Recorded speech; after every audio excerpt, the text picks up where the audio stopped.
Alright, guys. Next part of the chapter.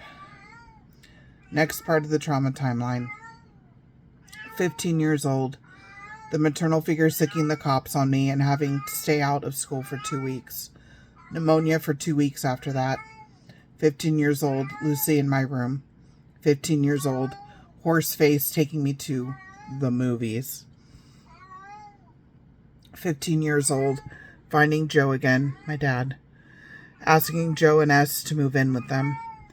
15 years old, moving out with the family from my CNA class. 15 or 16 years old, emancipation. Moving to Arizona. Alright, reader, you knew it was coming. No empty promises, remember? The maternal figure sicking the cops on me and having to stay out of school for 2 weeks. Pneumonia for 2 weeks after that. 15 years old. This was such an insane time, literally weeks after Angela dying, and I'm dealing with this psycho again.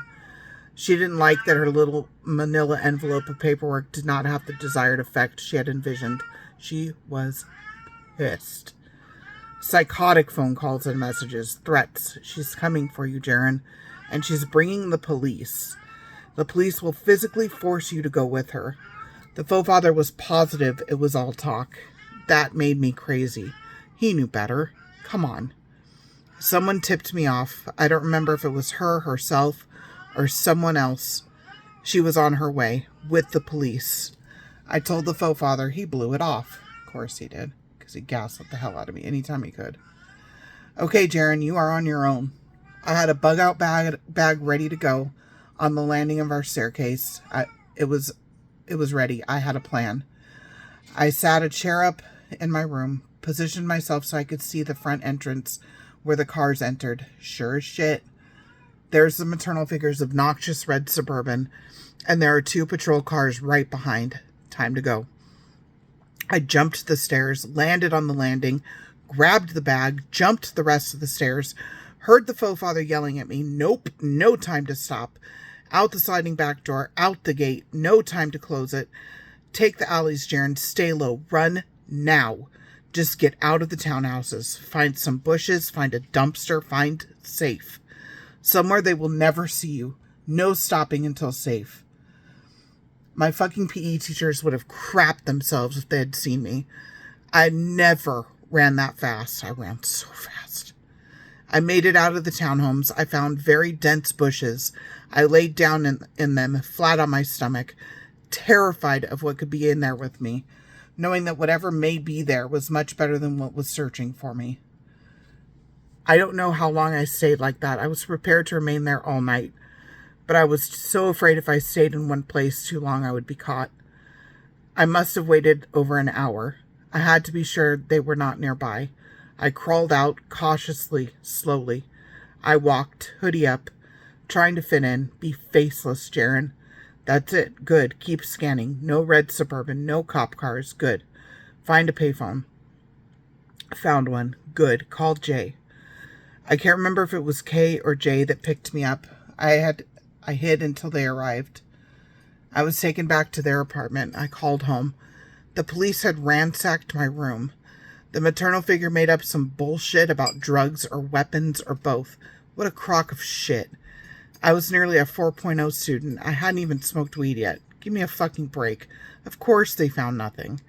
But there was no choice. She was my legal guardian, and she wanted to have me in her care. Piece of shit. The cops had to enforce it, and what the fuck am I going to do?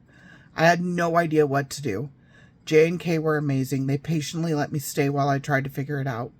But I was terrified to go home. She vowed to return, and she promised to call the high school daily to see if I was there. If I was, she would come get me, as would the police. She made that very clear. Evil bitch. I just wanted to go home and go to school. Just fucking leave me alone. Alright, Jaren, time to plan.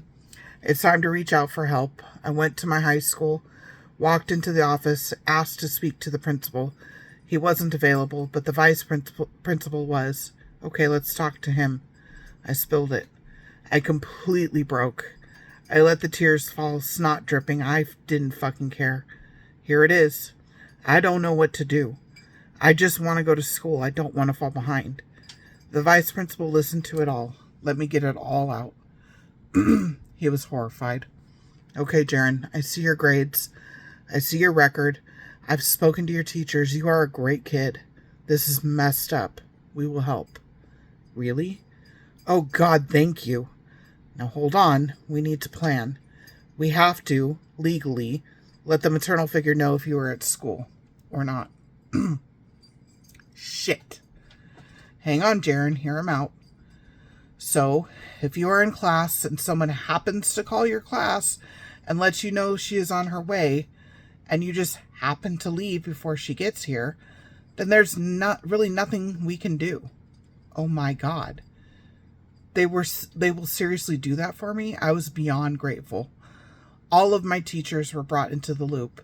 I was going to school tomorrow. Screw you, the maternal figure. I made it until after lunch, English class. I was particularly close with my English teacher, favorite subject. The class phone rings. I tense up. I hadn't bothered to unpack. My friends were aware. I watched my teacher intently. She's still talking. She looks at me, nods. I fucking bolt. No time to slip backpack on. Just run with it. Go, Jaren. Fucking go. I ran so fucking fast, jumping over sidewalks, running through alleys. This time, I knew exactly where to go. The beach was maybe a mile or two away. Run. You can get lost in the crowd. Run. I got to the pier. Lots of people, even before 1 p.m. during the week. Good, Jaren, good. Find a place to rest. Ocean to your back. Keep your eyes peeled, but rest and think. Next steps. Go under the pier. You're a sitting duck here. The one escape is into the ocean. That won't work. Okay, under the pier. Good. Now you need to slowly, cautiously make your way back to J&K's. I did. I made it there fine. This shit went on for 2 weeks straight. 2 fucking weeks of not being able to relax once. Right after Angela's death. I can't remember what made her back off. I think it was the faux father. I think he may have put her in her place. Whatever it was, I could finally go home and back to school without fear. Yeah, right. There was always the fear. I was always on alert, hypervigilant. In my adult life, I have been called overdramatic so often, it's not even funny. I hate it. Overdramatic from the family of origin. I'm not overdramatic. I'm fucking traumatized. Big time. I hope those that have accused me of being overdramatic, cough, cough, family, can see the difference now. I live in fight, flight, freeze, or fawn. I've had to. But I'm trying to change that. I'm really trying. Immediately after I was able to go back to school, I became unbelievably sick. The faux father is a very passive man by nature. He didn't think it was a big deal. That I was wrong about. I'm stopping the reading right now. He's not a passive man. He is a gaslighting, narcissistic piece of shit. I thought it was passivity. It's not. It's gaslighting. Okay, back to the reading. But every day I got sicker and sicker. I knew there was something wrong. This wasn't just a cold. I felt like I was dying. The coughing, the shortness of breath, fever, eventually vomiting. I was afraid to be alone. I was that ill. I remember laying on the floor downstairs in the living room. The faux father was watching TV from the couch, because of course he was, because he didn't give a fuck. I began vomiting. I felt like I was going to pass out. I told the faux father that I really thought I needed to go to the hospital. Something wasn't right. We ended up going to the doctor the following day. He didn't even take me that night. I had pneumonia. Really bad. I was down. I mean, down for 2 weeks. School didn't matter. The jacked up maternal figure didn't matter. My body was done. Too much. It really was inevitable. How could I not become ill after all of that stress? I still can't believe they didn't hospitalize me. I recovered slowly from home. Ugh, exhausting. Utterly exhausting. I need a break. I think I'm done for the night. I'll see you tomorrow, reader. That was a rough chapter. I told you guys. I told you. Postscript, March 2024. The anxiety was killing me at this point. It was exhausting to write about and to attempt to process everything that happened regarding Angela's death and all the maternal figure put me through around that time. Never, ever tell me I need to forgive. I am so tired of people saying that. They have no idea what that would take and what that would mean. No. All that the maternal figure has done is absolutely unforgivable. Please, do not ever tell a survivor that they need to forgive. Contrary to popular belief, forgiveness is not necessary to heal. Remember, our job as survivors is not to forgive and forget. Our job is to remember and to never let it happen again. I'm going to read that again because it's my favorite line from this book. Remember, our job as survivors is not to forgive and forget. Our job is to remember and to never let it happen again. We do not need to forgive to heal.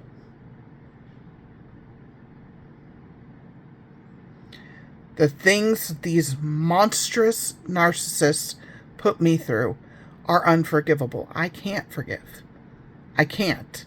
And being told, I have an aunt who I think was trying to help in her own way. But she said what she wanted most for me was to forgive. And I can't tell you how many people have told me that over my life.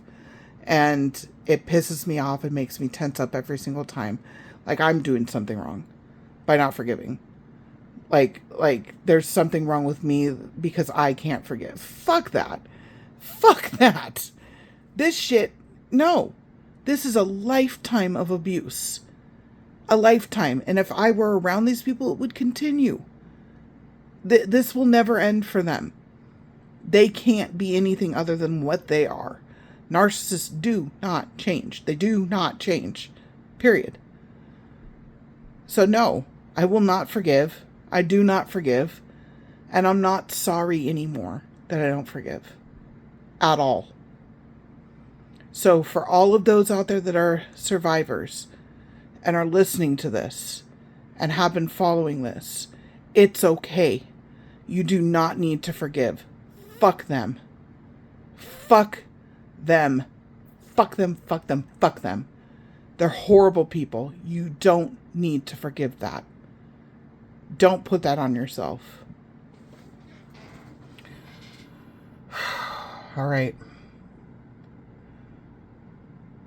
I think chapter 23 is where I start with the emancipation. So that's the next chapter.